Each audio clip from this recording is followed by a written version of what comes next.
아브라함이라고 하는 인물은 믿음의 아버지라고 불립니다. 믿음의 조상이라고 불리죠. 비록 지금부터 4,000년 전에 살았던 사람이기는 하나 오늘 4,000년 후에 대한민국에 살아가는 우리 기독교인들에게도 믿음의 아버지입니다. 믿음의 모델이 됩니다. 아브라함은 우리가 추구하는 믿음의 본질과 믿음의 바른 대상과 믿음의 행위에 대해서 중요한, 최상의 본보기가 되죠. 그래서 우리가 히브리서 11장을 통해서 아브라함의 믿음을 지금 오늘 두 번째 생각하고 있습니다.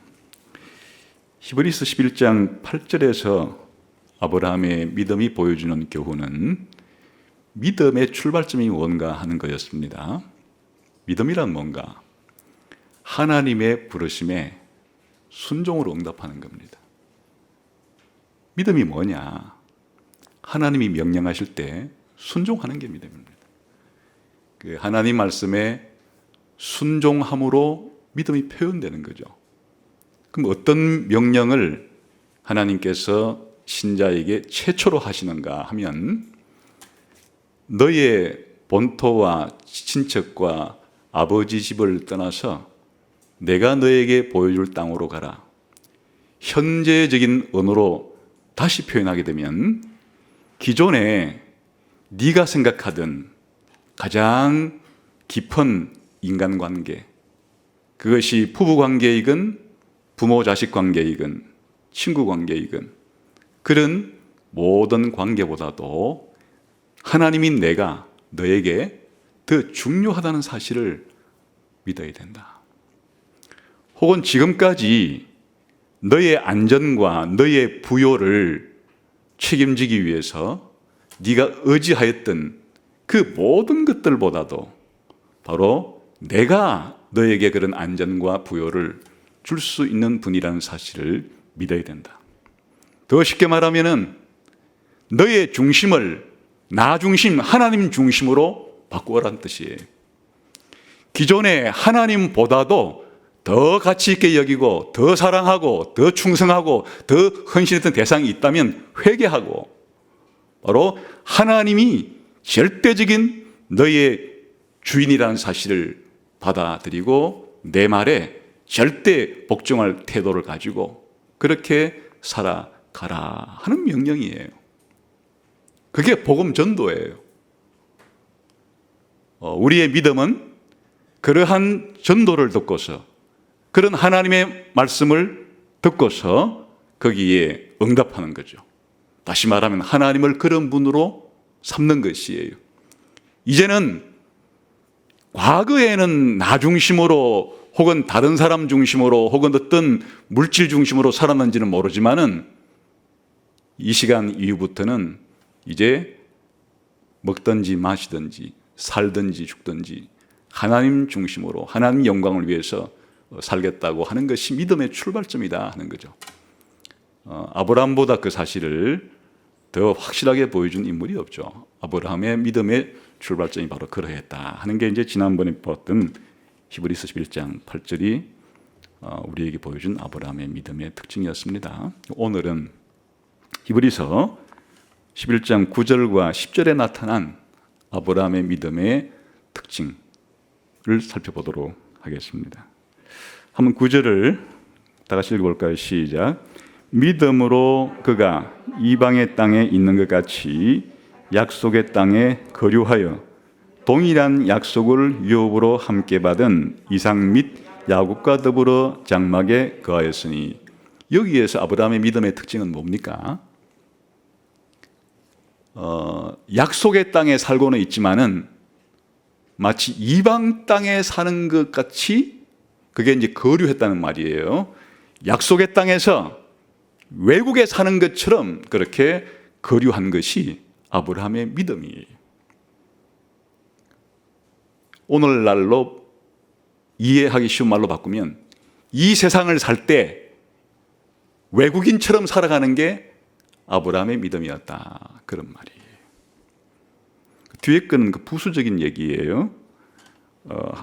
동일한 약속을 유업으로 함께 받은 이삭 및 야곱과 더불어 장막에 거했다 하는 이 말은 약속의 땅에 이방의 땅에 사는 것처럼 거류했다 하는 말의 보충 설명이에요. 한마디로 말하면 이 세상을 살아갈 때 외국인처럼 나그네처럼 그렇게 살아가는 게 아브라함 믿음의 특징이었다, 그런 말이죠. 어떻게 그럴 수가 있나? 이 세상이 영원한 세상인 것처럼 그렇게 살지 않고 이 세상을 살아갈 때 외국인처럼 나그네처럼 어떻게 그렇게 살 수가 있었을까? 비결이 10절이에요. 이유이죠. 읽어볼까요? 시작. 이는 그가 하나님이 계획하시고 지으실 터가 있는 성을 바랐기 때문이다. 그런 말. 그 이유는 하나님이 계획하시고 지으실 터가 있는 성을 바랐기 때문에 이 세상에 살면서는 이 세상을 외국인처럼 나그네처럼 거류하는 생활을 할 수가 있었다, 그런 말이죠. 그러니까 하나님이 계획하시고 지으실 터가 있는 성이란 한마디로 말하면 천국이에요. 천국을 대망했기 때문에 그랬다. 그래서 오늘 아브라함의 믿음의 두 가지 특징을 살펴보려고 해요. 첫 번째는 나그네 신앙이에요. 이 세상을 살아갈 때 나그네 같은 자세로서 살아갔다는 것이고, 그 가장 강력한 이유와 동기는 천국을 대망했기 때문에 천국 대망 신앙이에요.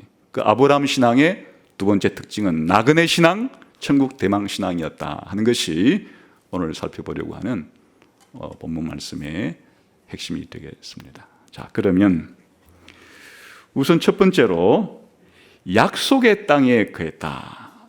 그 아브라함이 살았던 삶 자체는 약속의 땅에 거했다는 것인데, 다시 말하면 하나님이 아브라함에게 약속한 바가 있어요. 아브라함은 하나님께 약속을 받은 사람이에요. 그래서 하나님이 아브라함에게 무슨 약속을 했나? 거꾸로 말하면 아브라함은 하나님께로부터 무슨 약속을 받았나 하는 것은 바로 이 창세기에 나오죠. 그래서 창세기 본문을 우리 보면서 하나님이 아브라함에게 약속한 땅이 뭔가 하는 것을 살펴보겠습니다. 우선 창세기 12장을 다시 열겠습니다.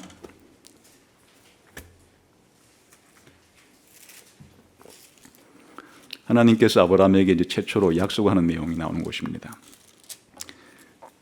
우리가 지난번에는 12장 1절을 통해서 하나님께서 아브라함에게 명령하신 내용을 보았는데, 12장 2절 3절은 약속한 내용이 나오는 것이에요.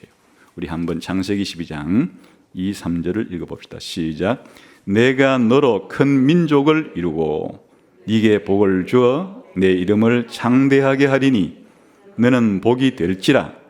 너를 축복하는 자에게는 내가 복을 내리고 너를 저주하는 자에게는 내가 저주하리니 땅의 모든 족속이 너로 말미암아 복을 얻을 것이라 하신지라. 여기에 하나님께서 아브라함에게 약속하신 땅에 대한 내용이 여기 지금 포함되어 있는 거예요. 근데 얼핏 보기에는 굉장히 좀 복잡하죠.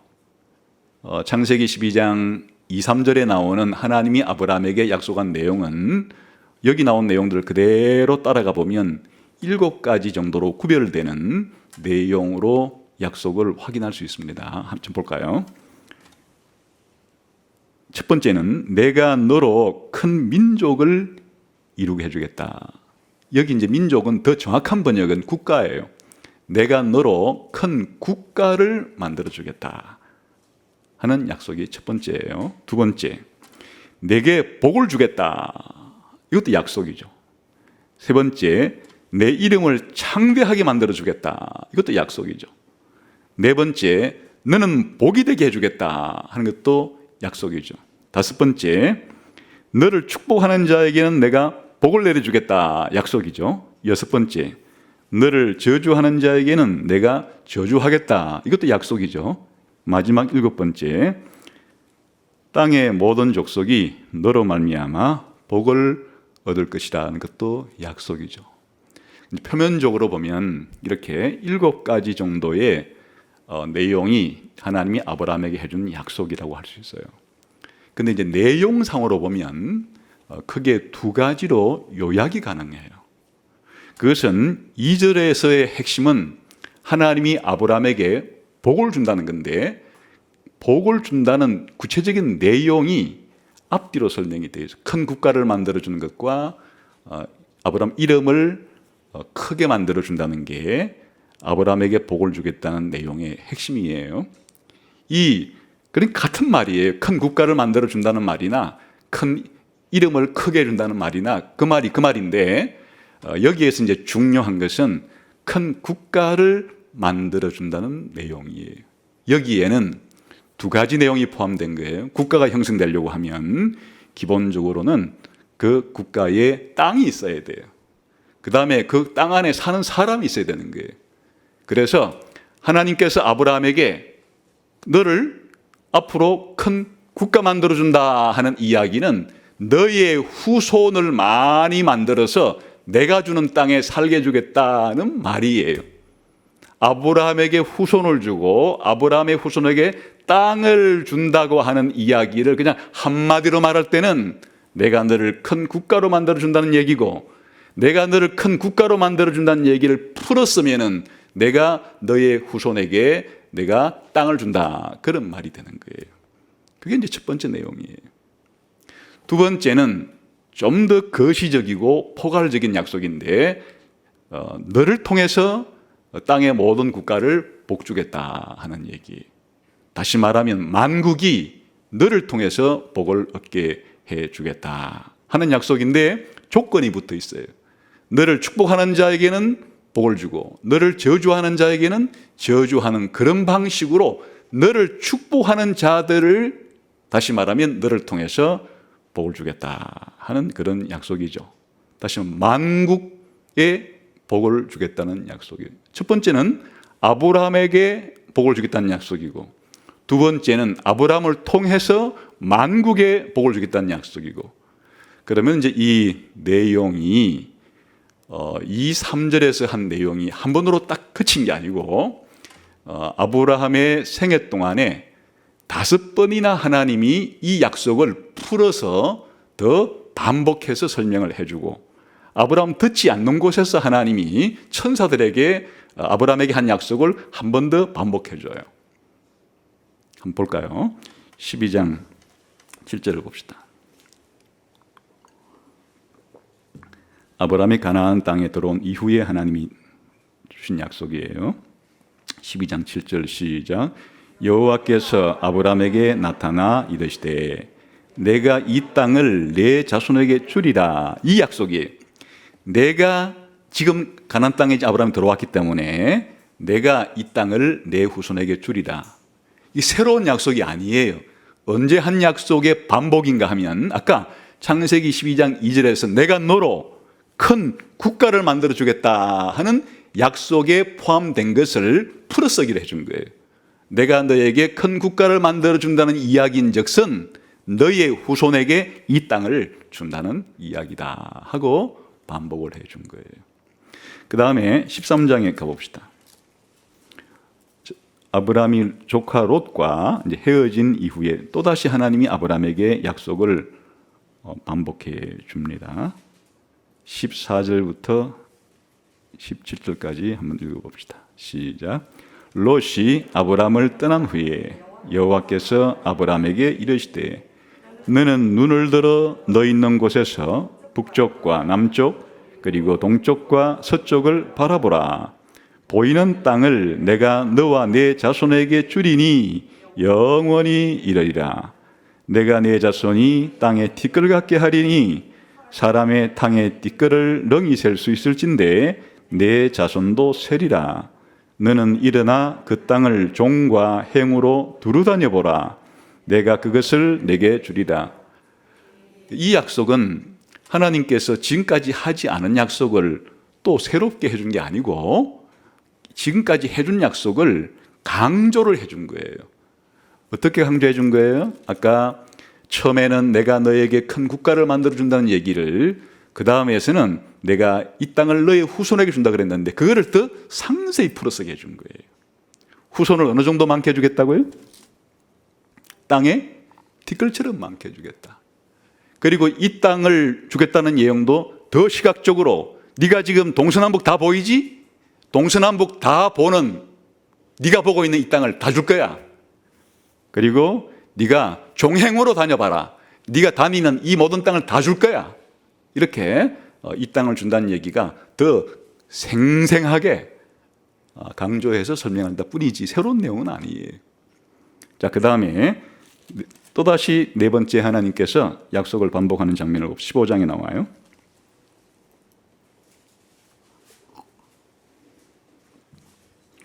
15장 5절을 봅시다. 시작. 그를 이끌고 밖으로 나가 이르시되 하늘을 우러러 무뼈를 셀 수 있나 보라. 또 그에게 이르시되 내 자손이 이와 같으리라. 새로운 약속 아니죠. 아브라함에게 많은 후손을 준다는 것인데 새로운 면은 있어요. 아까 전에는 표현 어떻게 했어요? 땅에 티끌이라고 했는데 무대를 옮겨서 하늘을 보여주면서 하늘에 별처럼 많게 해주리라. 표현이 새롭죠. 내용이 새로운 건 아니에요. 그 다음에 14절에서 16절을 봅시다. 13절부터 읽으면 좋겠네요. 시작. 여호와께서 아브라함에게 이르시되 너는 반드시 알라.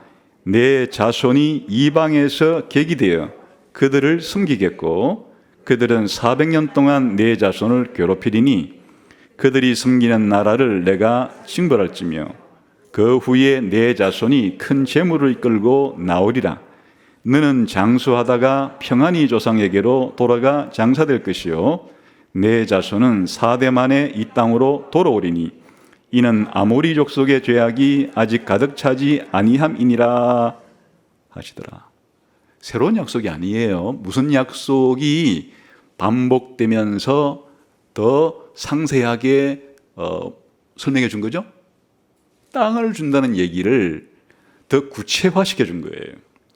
하나님이 아브라함 후손에게 어떻게 땅을 주느냐, 시간이 좀 걸릴 거라는 거예요. 당장 주는 게 아니고 몇 년 뒤에 준다고요? 400년 뒤에. 400년쯤 뒤에 4대가 지난 이후에 다른 나라에 가서 노예 생활 하다가 풀려나서 다시 돌아와서 이 땅을 얻게 될 거다. 아주 구체적이죠. 시기와 얻는 방법까지도 구체화해서 설명해 준 것이에요.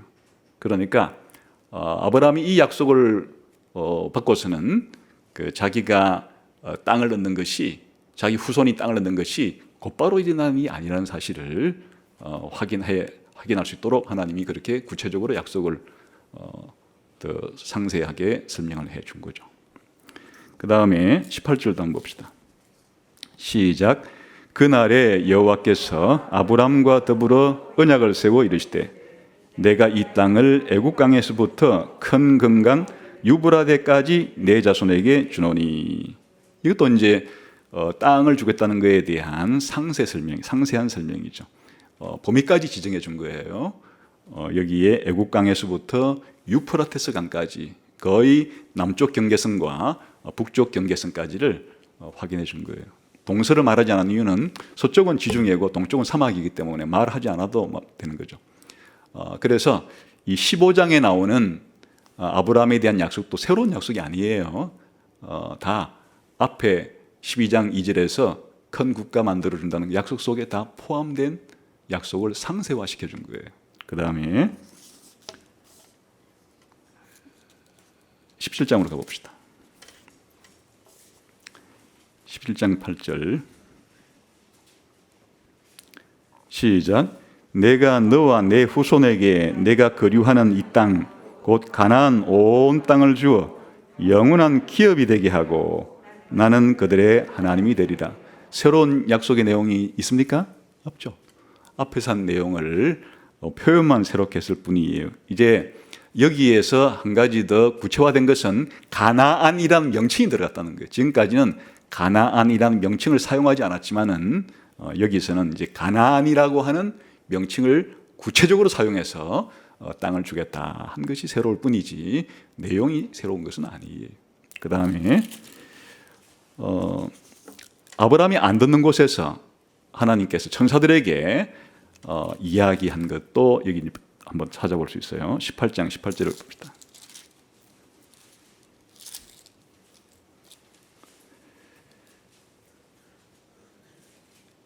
이 이야기는 소돔을 심판하러 갈 때 여호와 하나님께서 소돔을 심판하러 가는 천사들에게 하시는 말씀이에요. 시작.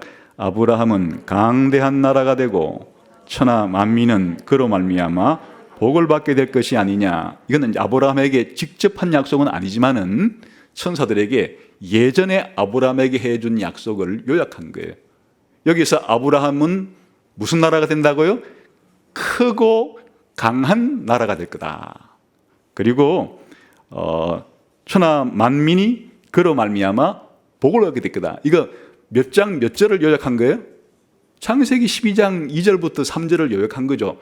창세기 12장 2절을 요약한 말이 하나님께서 아브라함에게 큰 나라 만들어준다 그랬는데 여기에 뭐 하나 더 붙였어요?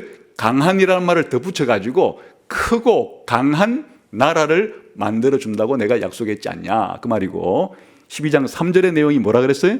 아브라함을 통해서 만국이 복을 받을 거라 그랬는데 여기에 그로 말미암아 천하 만문이 천하 만국이 복을 받게 될 것이 아니냐. 그래 아브라함의 약속은 이게 두 가지가 핵심이에요. 아브라함에게 큰 나라 만들어 준다는 거 하고 아브라함을 통해서 만국이 복 받는다는 얘기하고, 그래서 지금까지 한 얘기가 이렇게 종합이 되는 거예요. 그 다음에 이제 아브라함에게 또 직접 말씀하신 마지막 경우가 22장에 나와요. 한번 22장을 창세기 22장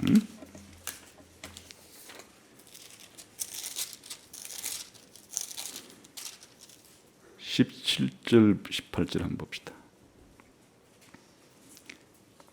시작.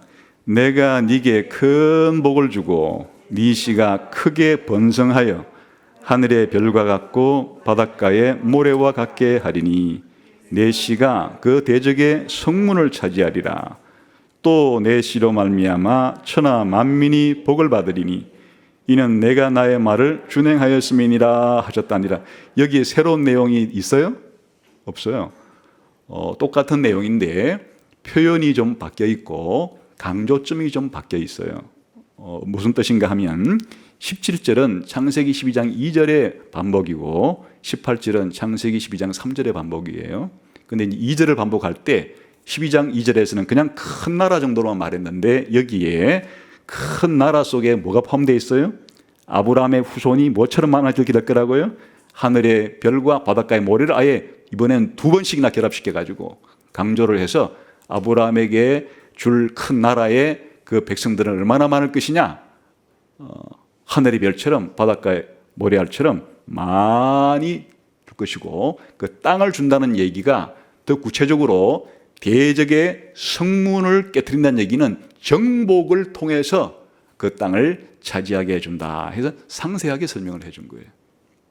그리고 18절은 다시 한번 아브라함을 통해서 천하 만국이 복을 받는다는 것인데, 새로운 점은 아브라함이 아니라 더 구체적으로는 아브라함의 씨, 아브라함의 후손을 통해서 천하 만국이 복을 받게 된다. 이것을 사도 바울은 요 씨라가 말하는 이 씨는 누군가 하면 바로 예수님을 가리킨다 이런 말이에요. 그러니까 예수님을 통해서 천하 만국이 복을 받게 된다는 이야기다 그런 말이에요. 지금 아브라함의 생애가 창세기 12장부터 25장까지의 기록이 되어 있는데 거의 아브라함의 이야기가 기록된 창세기 12장부터 25장까지는 수시로 하나님이 아브라함에게 나타나서 뭘 하세요? 약속을 반복해 주시는 거예요.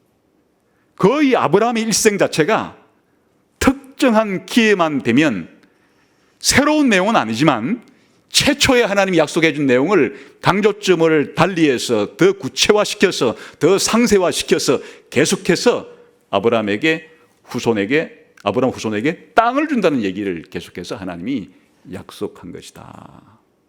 이게 약속의 땅이란 말이에요.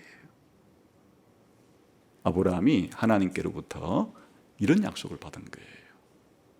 그런데 이제 오늘의 핵심은 그 약속의 땅에 살 때 어떻게 살았느냐 하는 곳에서 바로 아브라함 믿음의 특징이 드러나는 거죠. 그 약속의 땅에서 이제 어떻게 살았다고요? 다시 히브리서 11장으로 돌아옵시다.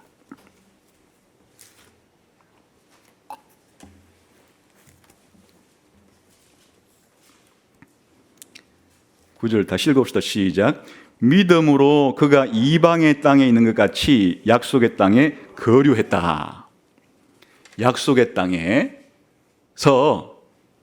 이방의 땅에 사는 것 같이 거류했다. 이방의 땅이란 외국 땅이란 얘기예요. 외국에서 사는 것처럼 했다. 그 말이 이제 한마디로 표현하면 거류했다 이 말이에요. 여러분 거류민 혹은 거류지, 거류민단 이런 말 들어보셨죠? 거류라고 하는 말은 남의 나라 땅에서 잠시 거주하는 것을 거류한다 그래요. 남의 나라 땅에서 잠시 동안 머무는 것을 거류한다 그러는 거예요. 그러니까 다른 나라 땅에 가서 그 땅에서 머물러 사는 것을 거류한다 그러는 거예요. 그 나라 사람이 그 나라의 땅에 사는 것을 거류한다 그러지 않아요. 그냥 자기 나라에서 자기가 사는 것을 거류한다 그러지 않아요. 다른 나라에 가서 다른 나라 사람이 머물며 사는 것을 거류한다 그러는 거예요. 그러니까 아브라함의 믿음의 특징은 뭐냐? 지금 하나님께 약속받은 이 가나안 땅에 들어와 살면서 마치 외국 땅에 와서 외국인처럼 거류민처럼 그렇게 살아가는 것이 그게 바로 믿음으로 한 일이에요. 다시 말하면 믿음이 어떤 식으로 표현됐는가 하면 가나안 땅에 살면서도 이 땅을 외국인과 나그네처럼 거류하는 방식으로 그렇게 살아간 것이 아브라함이 가진 믿음의 표현이었다 그런 말이죠. 여기에 그 거류했다 하는 말 자체가 이제 이 말 속에 벌써 무엇이 포함되어 있는가 하면 외국 땅에 가서 외국인처럼 살았다 그런 말이 포함된 것이고, 이제 그냥 한 나라로 친다 그러면 자기 고향이 아닌 타향에 가서 잠시 머물러 산다 그런 게 뭐 나그네라고 할 수 있겠죠. 그런 말이 여기에 이제 표현된 말이 거류한다 그런 말이라는 거예요. 실질적으로 아브라함이 이 땅에서 거류했다는 것이 그 창세기 본문에서는 어떻게 표현되어 있는가를 한번 가보도록 합시다. 다시 창세기 12장을 가겠어요.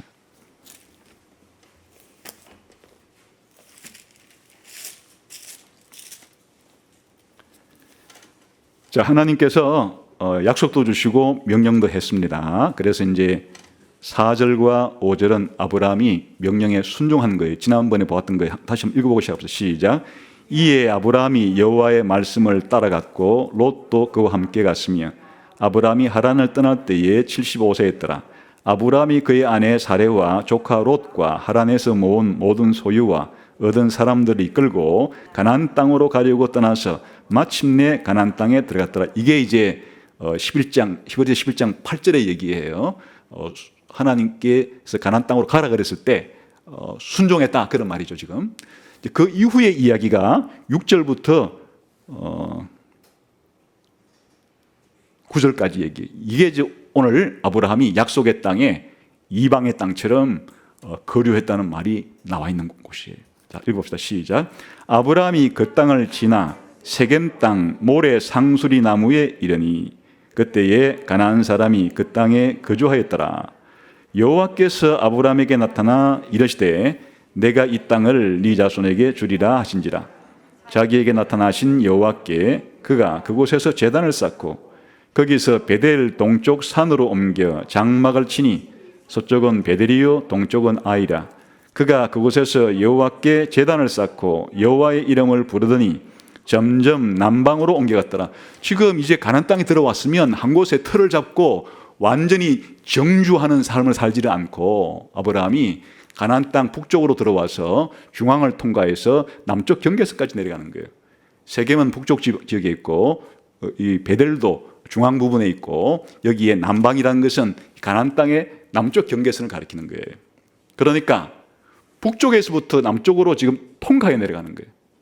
계속 마치 우리나라 한반도로 말하면 저 중국 땅에서 들어와 가지고 신우주를 거쳐 서울을 찍고 대전을 거쳐서 부산으로 내려갔다 그런 말이에요. 한 곳에 머물러 살지는 않아요. 머물더라도 잠시 머물러 있어요.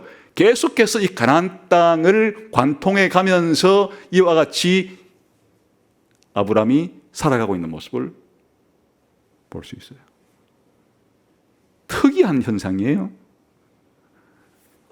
이것을 그 이후에 아브라함의 이런 삶을 뭐라 그러는가 하니까 바로 거류민으로서의 삶이라 그런 말이에요. 가나안 땅에서의 거류민으로서 아브라함이 지금 살고 있는 거예요. 다시 말해 외국인으로 살아가고 있는 거예요. 자, 창세기 12장 10절을 한번 봅시다.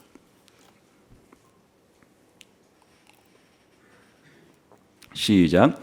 그 땅에 기근이 들었으므로 아브라함이 애굽에 거류하려고 그리로 내려갔으니 이는 그 땅에 기근이 심하였습니다. 뭘 알 수가 있어요?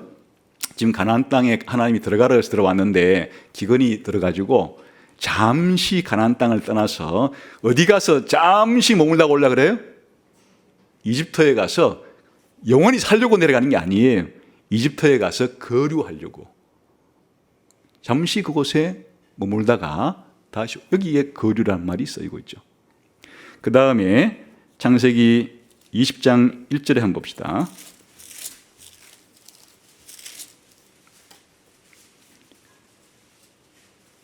(20장 1절) 시작. 아브라함이 거기서 네게브 땅으로 옮겨가 가데스와 술 사이 그랄에 거류하며, 다 이 지역은 지금 다 가나안 땅에 있는 여러 지역 중에 하나예요. 아브라함이 가나안 땅에서 가나안 땅에 있는 그랄이라는 지역에서 어떻게 살았다고요? 거류하고 살았다. 외국인으로서 거류민으로서 이렇게 지금 살아가고 있다 그런 말이죠. 21장 34절 봅시다. 시작. 그가 블레셋 사람의 땅에서 여러 날을 지내있더라. 이 번역이 거류했더라는 말이에요. 일관성 있게 했으면 더 좋을 뻔했는데 블레셋 사람의 땅에서도 거류했다 이렇게 표현하고 있죠. 23장 4절에 가면 이제 결정적인 아브라함의 인식이 나와요. 23장 4절 시작. 나는 당신들 중에 나그네요 거류하는 자이니 당신들 중에서 내게 매장할 소유지를 주어 내가 나의 죽은 자를 내 앞에서 내어다가 장사하게 하시오. 여기에 아브라함의 인식, 자신이 가나안 땅에서 약속의 땅에 살고 있을 때 어떤 마음가짐을 가지고 어떤 자세와 태도를 가지고 살았는가 하니까 나는 당신들 속에 지금 외국인처럼 나그네처럼 거주하고 있는 사람이요. 그런데 내 아내가 죽었기 때문에 매장지가 필요하고 라고 하는 말이에요. 여기에 나그네요 거류하는 자라는 이 말이 똑같은 이제 이 말이 히브리서 11장 3절에서는 외국인과 나그네란 말로 번역이 되어 있어요. 같은 말이에요. 여기서 히브리서 11장 13절에 나오는 말을 여기다 적용하면 아브라함이 지금 가나안 사람, 특히 헷 족속에게 뭐라고 말하는가 하니까 나는 외국인으로서 나그네로서 당신들에게 이 가나안 땅에 지금 거류하고 있는 중이요. 이렇게 말한다는 거예요. 아브라함의 이 마음속에서 분명하게 자기는 지금 외국인과 나그네, 쉽게 말하는 거류민이라고 하는 의식을 가지고 살아가고 있음을 알 수가 있죠. 그래서 히브리서에서 그렇게 표현한 거예요. 아브라함이 약속의 땅에서 이방 땅에서 사는 것 같이 거류하며 그렇게 표현한 것이. 아브라함의 믿음이 여기에 이제 반영이 된 거란 말이죠. 자, 그 다음에 히브리서 11장으로 돌아와서 조금 더 이제 보충 설명하는 말들이 있어요. 이렇게 약속의 땅에 이방의 땅처럼, 약속의 땅에서 이방의 땅처럼 그렇게 거류한다 그럴 때 이제 보충 설명이 있어요. 혼자 그렇게 거류한 건 아니고 누구하고 함께 거류했다고요? 동일한 약속을 유업으로 함께 받은 이삭 및 야곱과 더불어 장막에 거했다. 여기 실질적으로 아브라함이 175세를 살았는데 아브라함이 100세에 이삭을 낳아요. 이삭은 40세에 결혼해서 60세에 야곱을 낳아요. 그럼 아브라함이 야곱이 태어날 때 몇 살이란 얘기예요? 그래 어려운 숫자는 아니잖아요. 지금 100 더하기 100 플러스 60인데 그 160살에 손자 야곱을 보았다는 얘기예요. 아브라함 죽기 전에 몇 살 죽었다고요? 175세 죽었으면 적어도 아브라함과 야곱이 함께 산 횟수가 어느 정도 되는 거예요? 15년 정도는 함께 살은 거예요. 그런데 이제 나중에 이 하나님이 아브라함에게 준 약속은 아브라함에게만 한 게 아니고 이제 이삭에게도 똑같은 얘기를 또 해줘요. 야곱에게도 또 해줘요. 그러니까 이 아브라함이 받은 너의 후손에게 땅을 준다고 하는 이 약속은 그 땅이 이제 유업이죠. 유산이에요. 상속이고 그것을 이제 아브라함만 받은 게 아니고 아브라함의 후손이 되는 이삭과 야곱도 함께 받았기 때문에 동일한 유업을 함께 받은 이삭과 야곱과 함께 그런 말이 표현된 거고 그 다음에 이제 중요한 것은 장막에 거했다는 얘기예요. 장막이라는 것은 천막이라는 얘기예요. 이 거류를 하더라도 아브라함의 삶의 특징은 그냥 뭐 집을 짓고 거기에서 살아도 그건 거류예요.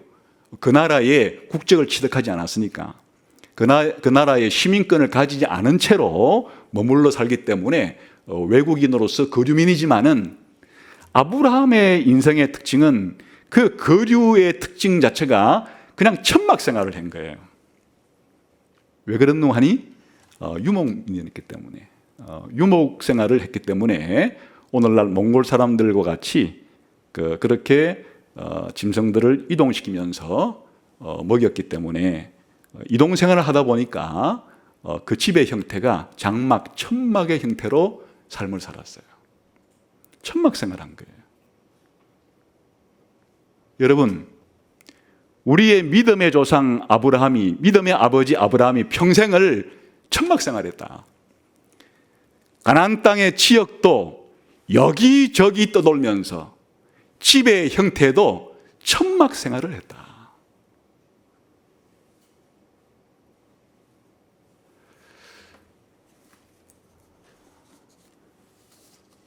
비록 4,000년 전에 중동이라고 하는 또 가나안 땅이라고 하는 또 아브라함의 직업이 기본적으로는 유목민이라고 하는 그런 삶의 특징 때문에 집의 형태도 천막 생활을 했지만은 이 거류한다는 거에 가장 생생한 그림이 그려지는 거예요. 이 땅의 지역도 잠시 머물거니와 집의 형태 자체도 이 천막 생활을 했다.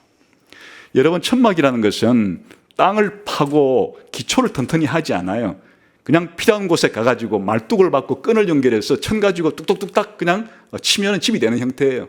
또 천을 거두어드리고 이 끈 거두어드리고 말뚝 거두어드려가지고 또 이동해가지고 또 말뚝 받고 또 이 끈 연결해가지고는 그냥 천막을 그냥 치면은 집이 되는 형태예요. 평생 그렇게 살았어요. 오늘날 대한민국에서 사실은 자기 주택 하나 가지는 게 우리들의 소망이기도 하고 그게 잘 안 되기 때문에 힘들어하기도 하고 그러는데 믿음의 조상인 아브라함 자체는 그 불편하기 짝이 없는, 요즘 우리가 보면 거기에 무슨 상수도 시설이 있어요, 하수도 시설이 있어요, 전기 시설이 있어요. 그것도 4,000년 전에 지은 텐트인데 요즘처럼 우리가 야외에 캠핑 갈 때 쓰는 그런 좋은 천막도 아닐 거 아니에요. 오늘의 삶에 비하면 부엌도 없어요. 무슨 거기에 오늘 우리 같은 이런 상하수도 시설이 제대로 갖춰진 그런 부엌과 화장실과 뭐 그런 것이 있을 수가 있겠어요?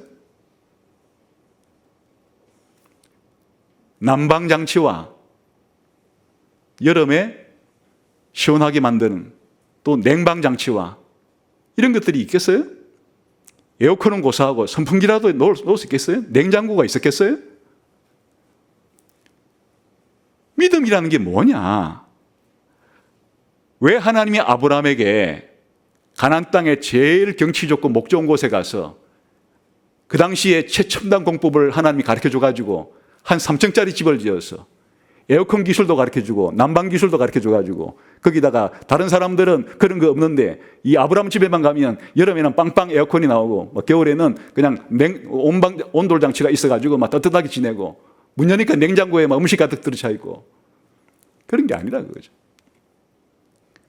그 당시 다른 유목민들의 일반적인 그런 주택 구조를 따라서 천막 생활을 했다.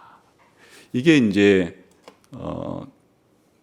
가나안 땅에서 그 외국인 같이 장막 생활을 했던 것이 믿음으로 가능했다. 그런 뜻이에요, 지금.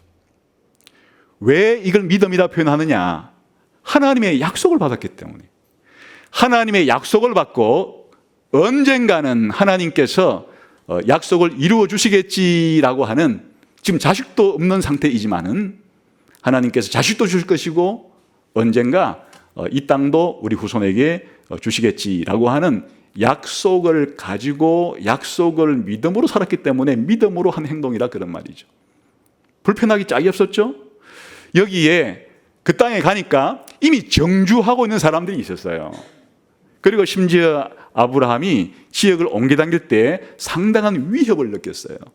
자기 아내라고 했다가는 자기를 죽이고 자기 아내를 빼앗아 갈까 봐 자기 아내를 누이 동생이라고 속여서 죽음을 면해보고자 하고 이런 시도를 할 정도로 아브라함이 살았던 삶의 환경은 녹록한 환경이 아니었어요. 그냥 아무런 위험도 없고 아무런 어려움도 없고 이와 같은 것이 아니고 아브라함이 살기를 느끼고 때로는 죽음에 대한 두려움을 느낄 정도로 적대적인 때로는 그런 환경 속에서 살았던 것이 바로 약속의 땅이긴 하지만 이방의 땅처럼 장막을 치는 삶을 살았다. 그런 말이죠. 여러분 이제 아브라함이 어떻게 이것이 가능했을까 하는 것이 그 10절의 설명이 되어 있어요. 다시 한번 봅시다. 히브리서 11장 10절에 가서.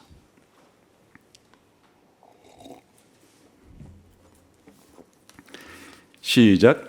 이는 그가 하나님이 계획하시고 지으실 터가 있는 성을 받았습니다. 여기에 아브라함이 이런 나그네 신앙이 가능했던 이유가 그 이유는 그런 말이죠. 바로 아브라함이 무엇을 바랐는가 하니까 하나님이 계획하시고 지으실 터가 있는 성을 받았다. 여기에 이제 아브라함의 믿음의 대상과 아브라함 믿음의 행동이 잘 드러나 있어요. 아브라함이 가졌던 믿음의 대상은 하나님이 계획하시고 지으실 성이에요. 이 성의 특징은 장막과 대비가 되는 거예요. 장막은 일시적이고 기초가 없어요. 그런데 하나님이 만들고 계시는, 하나님이 준비하고 계시는, 또 하나님이 아브라함에게 주려고 하는 진짜 그 성은 기초가 있는 성이에요. 여기에 기초라는 것은 이제 건물을 지을 때 1층짜리 건물을 지으려고 하면 1층에 필요한 만큼 기초를 파요. 10층짜리 건물을 올리려고 하면 10층에 필요한 기초를 더 튼튼하게 파요. 100층짜리 건물을 지으려고 하면 100층이 지탱할 수 있을 만큼의 엄청난 넓고 깊은 기초가 필요해요. 한 10,000층을 올리려고 하면 그 기초는 어마어마할 거예요. 하나님이 지으시려고 하는 성은 고대에는 전부 도시를 가리키는 거예요. 도시가 성벽으로 다 둘러싸가지고 오늘날 우리가 도시라 하는 게 고대에서는 성이에요. 고대의 성이 오늘날 도시예요. 이 도시 자체가 국가이기도 한 거예요. 그러니까 하나님이 어떤 국가를 만들려고 하는 거니까 기초가 튼튼한 국가, 기초가 튼튼한 성을 만들려고 하는 것은 이 장막 생활, 천막하고는 비할 바가 없죠. 천막은 기초가 없어요. 그러니까 강력한 바람이 불면 사실은 천막이 뒤집어지죠. 날아가 버려요. 그러나 하나님이 지으시려고 하는 이 성은 기초가 튼튼하기 때문에 아무리 비바람이 불어도 절대로 흔들리거나 망하지 않는 영구 불변한 그러한 성을 하나님께서 사실은 아브라함에게 주시려고 하는 거예요. 아브라함이 이걸 알아챘어요.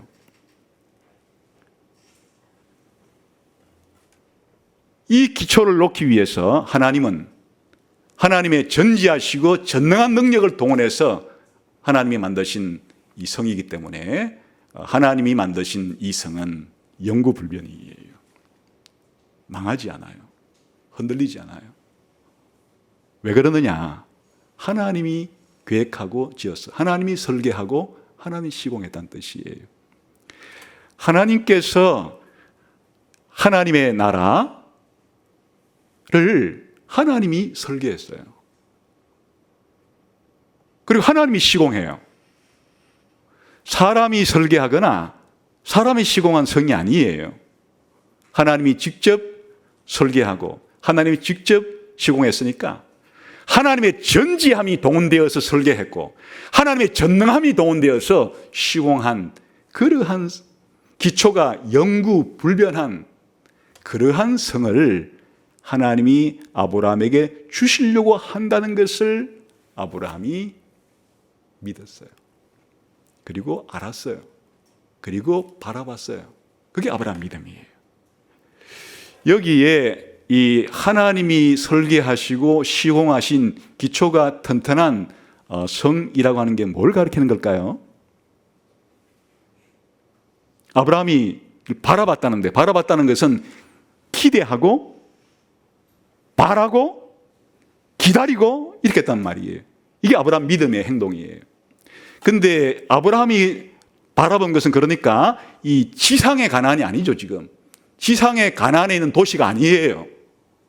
그래서 히브리서 11장 16절에서는 이것을 이제 구체적으로 밝혀줘요. 한번 봅시다.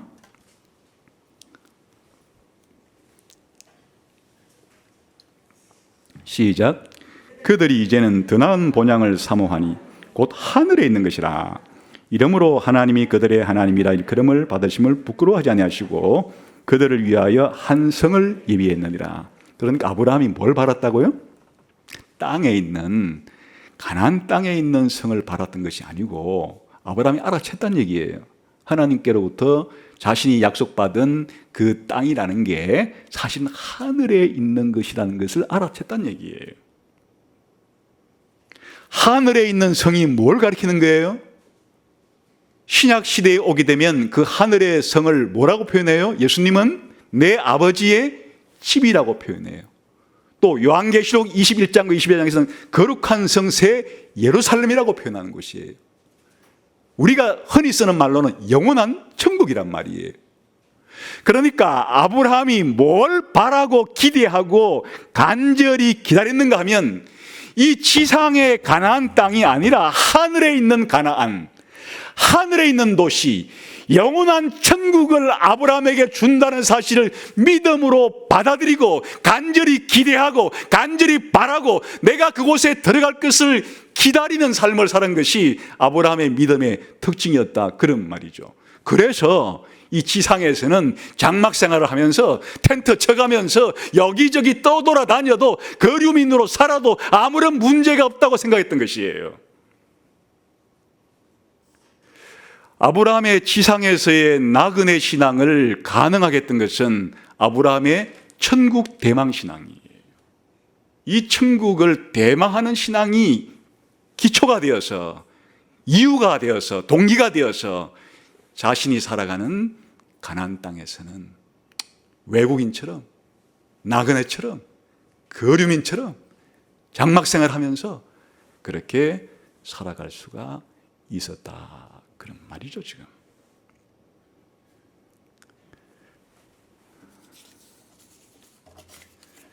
여러분, 오늘 우리가 믿음의 아버지 아브라함을 통해 배울 수 있는 믿음의 교훈은 무엇입니까?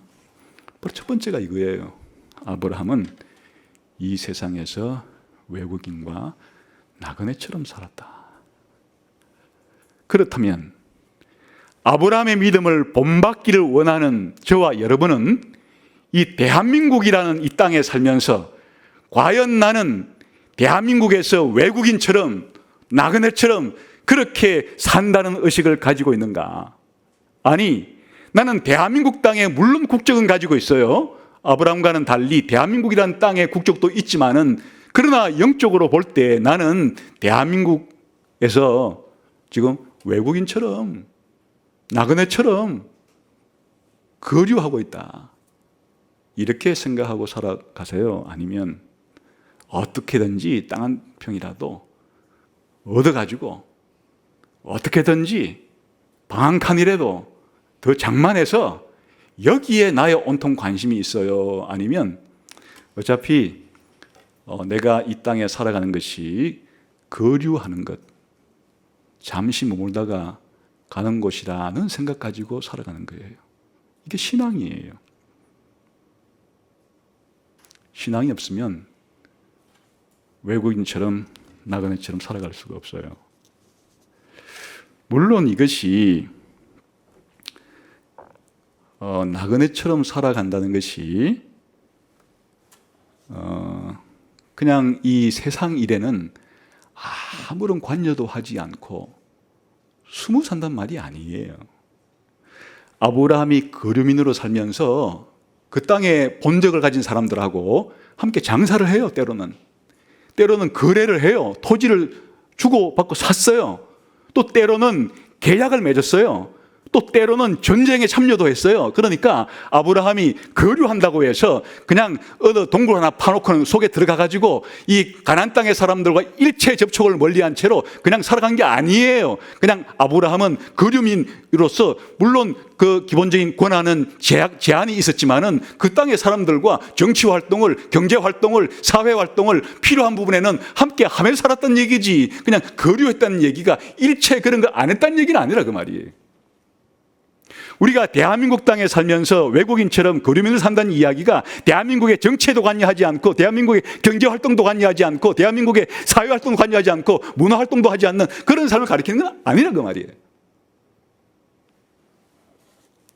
핵심은 일시적이라는 것, 한시적이라는 것, 잠정적이라는 것을 알고 산다, 그런 뜻이에요.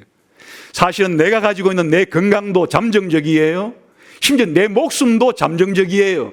저는 제가 가진 이 건강이 언제까지 지속될지 예측할 수 없어요. 물론 노력은 하고 있지만은, 그러나 제가 가진 이 건강이 70이 되고 80이 되었을 때 건강이 무너질 수밖에 없다고 하는 것은 알고 있기 때문에 이 건강도 지금 일시적으로 이 정도라도 가지고 있는 거지 앞으로 계속 이렇게 가진다는 보장을 하지 않아요. 목숨 자체도 그러한 거예요. 내 건강만 그런가? 내 신분과 지위만 그런가? 다 일시적인 것들이에요. 내 가족도 마찬가지예요. 내 가족도 내가 죽든지 가족 중에 한 사람이 죽든지 그때까지 한시적인 것이지 지금 내가 구성한 가족하고 천년 만년 이 땅에 함께 산다? 그런 생각 없어요. 불가능하기 때문에 그런 거예요. 내 직장, 내 학교, 심지어 대한민국도 나와의 관계에 있어서 영원하지 않아요. 다 한시적이고 잠정적이고 일시적인 것들. 그런 생각을 하면서 산다, 그런 말이죠. 두 번째, 이렇게 살아갈 수 있는 비결은 천국에 대한 확신 때문이에요. 영원한 하나님이 설계하고 하나님이 시공하신 영구불변한 완전하고 완벽한 그러한 나라가, 세상이 있다는, 영원한 천국이 있다고 하는 그 확신 때문에, 그 천국을 대망하기 때문에 그렇게 살아갈 수가 있다, 그런 말이죠. 사실 이 세상에서 많은 사람들이 지상에다가 천국을 건설하려고 해요. 자기 힘으로. 그것은 전부 다 하나님이 없는 하나님 나라 운동, 하나님이 없는 인간, 맨메이드, 인간이 만드는 천국을 지상에다가 한번 건설해 보려고 해요.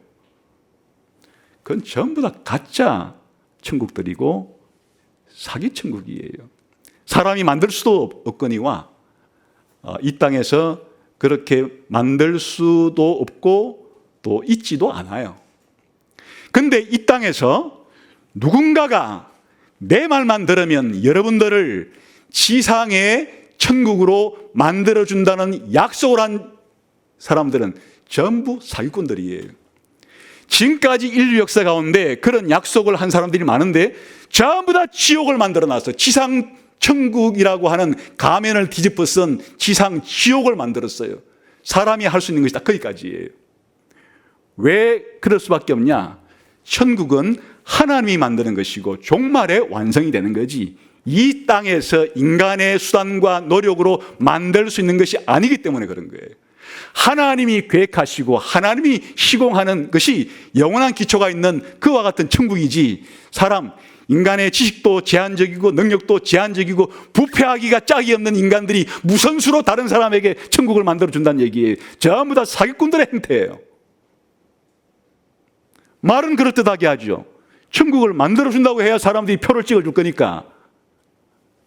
표를 얻고 난 다음에는 돌변하는 것이에요. 자기에게만 천국인 땅을 만들고 다른 사람들에게는 지옥 같은 세상을 만들어주는 게 이 세상에서 인간들이 만들려고 하는 유토피아, 지상 천국 운동이지만, 기독교인들이 기대하는 것은 전지하시고 전능하시고 뿐만 아니라 무한히 선하신 좋으신 하나님께서 그의 전지한 능력으로, 그의 전능한 능력으로, 그의 선하심으로 만들어주는 것이 천국인데, 기독교인들은 그것을 바라는 거예요. 그것을 기대하는 거예요. 확신하는 거예요. 사실은 이런 천국을 지상에 현재에 가져올 수는 있는데 바로 예수님이 교회 안에 부분적으로만 만들어 놓은 거예요. 세상에는 그런 천국이 없는 것이에요.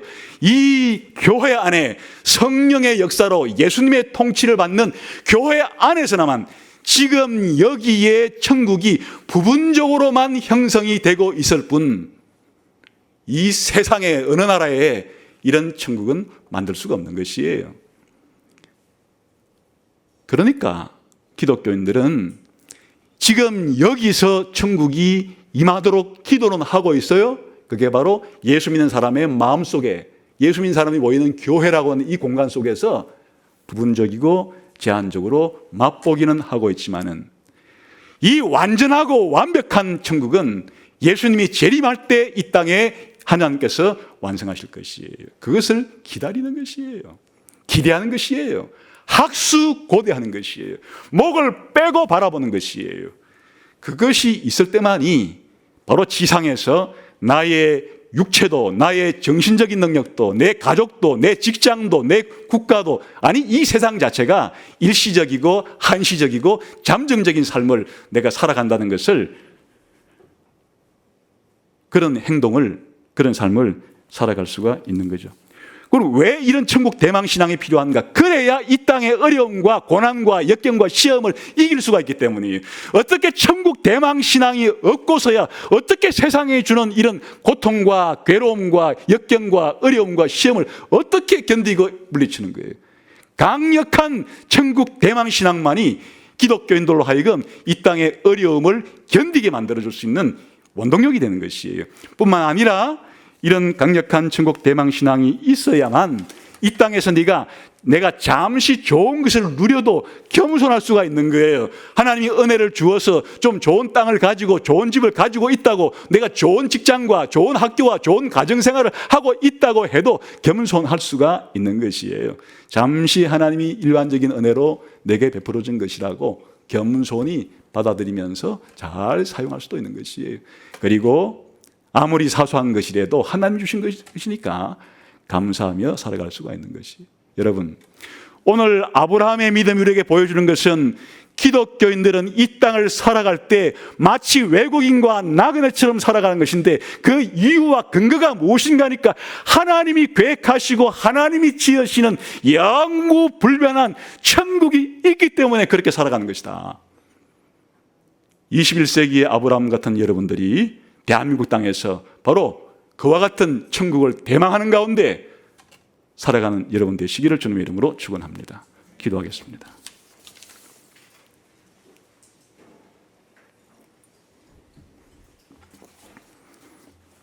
하나님 아버지, 감사합니다. 세상 사람들은 알 수도 없고 볼 수도 없고 깨달을 수도 없는 예수님을 통한 영원한 천국을 약속해 주시고, 그 약속을 믿음으로 이 땅에서 외국인과 나그네 같은 삶의 자세를 가지고 살아가게 해주시니 감사합니다. 이런 나그네 신앙, 천국 신앙이 오늘 이 설교를 듣는 모든 성도들의 마음속에 강력하게 역사하여 우리도 이런 나그네 신앙, 천국 대망 신앙을 아브라함처럼 가지고 살아가게 해 주옵소서. 예수님 이름으로 기도하옵나이다. 아멘.